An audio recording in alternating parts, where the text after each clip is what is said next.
बेर चढ़ाने का बड़ा महत्व है। यहाँ चढ़ाते हैं कि नहीं चढ़ाते? चढ़ाते हैं। शिवरात्रि के दिन बेर चढ़ाने का बड़ा महत्व है। और शिवरात्रि पर चढ़ा हुआ वो बेर उठाकर ले आइए और उस बेर को उठाकर रख लीजिए।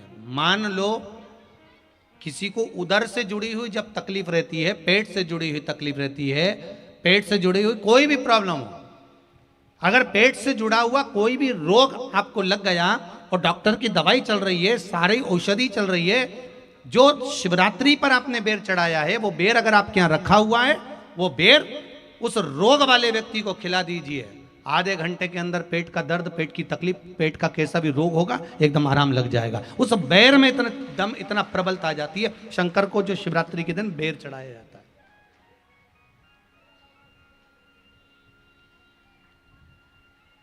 भगवान शिव पर समर्पित हुआ वो बेर का इतना महत्व महाराज।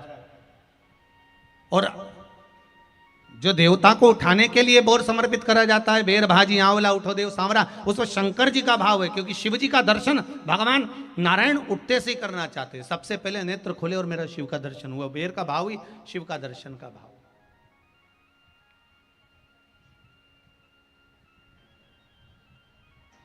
कितनी बड़ी औषधि होगी बेर के अंदर, जरा देखिएगा कि मेरे राम जी शबरी अम्बा के दरवाजे पर पहुंचे। आप लोग भजन में लेते रहते हो, शबरी संवारे रास्ता आएंगे राम जी, मेरा भी धन्य जीवन बनाएंगे राम जी।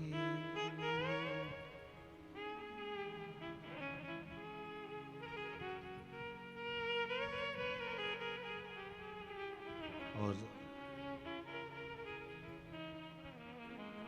बागों से चुन चुन के वो लेकर आई बेर की टोकरी लाई। खट्टे हो चाहे मीठे हो पाएंगे राम जी, मेरा भी धन्य जीवन बनाएंगे राम जी। शबरी ने राम जी को बेर दिया। राम जी ने बेर खाया, प्रेम से खाया। याद आया पीछे लक्ष्मण खड़ा है। राम जी ने लक्ष्मण को बेर दिए। ले लक्ष्मण, ये बेर खा ले। लक्ष्मण जी ने बेर लिए। लक्ष्मण जी ने बेर को देखा तो वो शबरी अम्बा अपने मुंह से झूठा करके दे रही है। लक्ष्मण जी ने बेर लिया, पास में रख लिया, फिर लिया, फिर रख लिया। शबरी जी राम जी को बेर दे, राम जी लक्ष्मण जी को बेर दे, लक्ष्मण जी वो बेर लेके पीछे फेंकते जाए। उठाए फेंका, उठाया फेंका, उठाया फेंका। अब कोई लक्ष्मण साधारण है? जब भगवान राम विष्णु हैं, लक्ष्मण शेषनाग हैं। शेषनाग अगर कोई चीज फेंकेगा तो क्या पास में फेंकेगी? उठाया फेंका, कोसों दूर जाकर गिरा। और वो बेर कब काम आया? जब लक्ष्मण जी को शक्ति लगी, बाण लगा, लक्ष्मण जी मूर्छा होकर जमीन पर पड़े। सुषेण वेद को बुलाया और वेद से बुलाकर पूछा कि लक्ष्मण कैसे उठेगा? तो कहा संजीवनी लेकर आओ। संजीवनी लेने के लिए भेजा। तब संजीवनी लेने के लिए जब श्री हनुमान जी महाराज गए, संजीवनी बूटी जब लेकर आए और लक्ष्मण जी को जो दी, तब राम जी पहचान गए ये संजीवनी कोई दूसरी नहीं है। लक्ष्मण जी को जो बेर खाने को दिया था, वो बेर फेंक दिया था, उसी बेर की पत्ती है जिसको निचोड़ निचोड़ कर लक्ष्मण जी को खिलाना पड़ी है। तो राम जी रोते रोते बोले पहले ही खा लेता तो खाना नहीं पड़ती। कोरोना का टीका पहले ही लगवा लेता तो दादा निपटता ही नहीं। लगे तो खाया ही।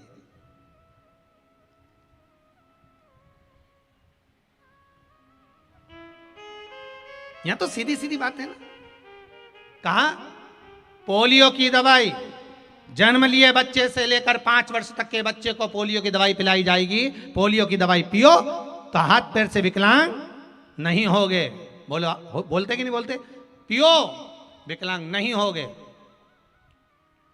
जो नहीं पिएगा वो हाथ पैर से विकलांग हो जाएगा। उसी तरह शिव महापुराण की कथा, जिसका जन्म नहीं हुआ, जो माता के गर्भ में है, उससे लेकर जो मर रहा है उस तक के व्यक्ति को सुनाई जाएगी। पोलियो की दवाई नहीं पियोगे, हाथ पैर से विकलांग हो जाओगे। शिव महापुराण नहीं सुनोगे तो काम, लोभ, विषय, आसक्ति से विकलांग हो जाओगे। इसलिए सुनो, ये सुनने का विषय है, इसको श्रवण करना, हमारे जीवन में उतारना,